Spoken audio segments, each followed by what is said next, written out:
এই ডকুমেন্টস তোমাকে এখনই বানিয়ে নিতে হবে, কারণ সামনে পুজোর ছুটি আছে, অফিস অনেক বন্ধ থাকবে। তো সেই কারণ থেকে তোমাদেরকে প্রোফর্মা A1 বানাবে নাকি A2 বানাবে নাকি B বানাবে, EWS বা NCL এবং মেডিকেল সার্টিফিকেট। ঠিক আছে, আগে প্রথমত আমরা প্রোফর্মা ব্যাপারটা কথাটা বলে নিই। ঠিক আছে, A1 কথাটা বলে দিই।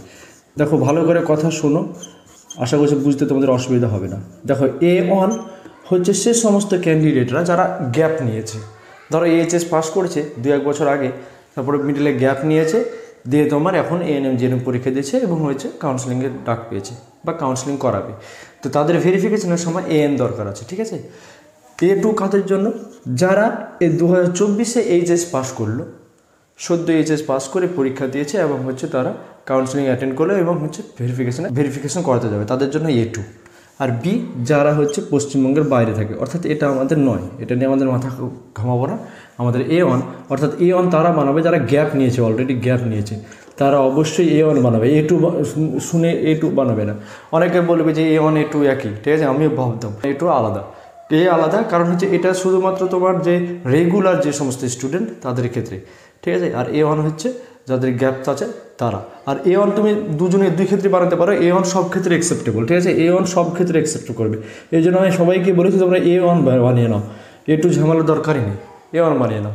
ঠিক আছে, আর যদি কেউ ভাবো যে না, যারা রেগুলার স্টুডেন্ট যারা এই বছরই এইচএস পাস করলো তারা A2 বানাবে, A1 না বানালেও হবে। তবে যদি A1 বানিয়ে নাও তাহলে তুমি স্মার্ট ওয়ার্ক হয়ে গেলো, অর্থাৎ তোমাকে আর কোনো ঝামেলার মধ্যে যেতে হবে না। ঠিক আছে, এবার দেখো NCL, যে অনেকে OBC A এবং OBC B এই দুই যে ক্যাটাগরি আছে তাদেরকে NCL দরকার। ঠিক আছে, NCL তোমরা অবশ্যই বানিয়ে নাও খুবই তাড়াতাড়ি। এবং অনেকে প্রশ্ন হচ্ছে যে আমাদের তো ক্যান্সেল হয়ে আছে, তো NCL তো দিচ্ছে না, বা NCL যদি পায় তাহলে কি ভ্যালিড?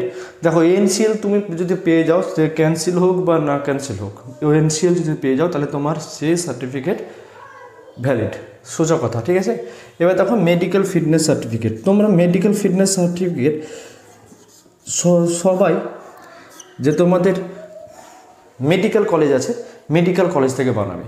ঠিক আছে, মেডিকেল কলেজ থেকেই বানাবে। অন্য ধরো তোমরা বিভিন্ন ল্যাব থেকে বানিয়ে নিয়ে চলে গেলে, ঠিক আছে, অনেক জায়গাতে ভেরিফিকেশনের প্রবলেম হতেও পারে। তো সেক্ষেত্রে তোমরা অবশ্যই মেডিকেল সার্টিফিকেটটা তোমরা অবশ্যই কলেজ থেকে বানিয়ে নেবে, মেডিকেল কলেজ থেকে বানিয়ে নেবে। ঠিক আছে, এই হচ্ছে ব্যাপার। আমরা আগামী সাবস্ক্রাইব করো না তারা অবশ্যই চ্যানেলটি সাবস্ক্রাইব করো, এবং 2025 সালের জন্য আমরা ফ্রি ক্লাসেস নিয়ে আসবো। তো অবশ্যই তোমাদের বন্ধু বান্ধবী যারা আছে পরিচিত তাদেরকে চ্যানেলটি শেয়ার করে দিতে পারো।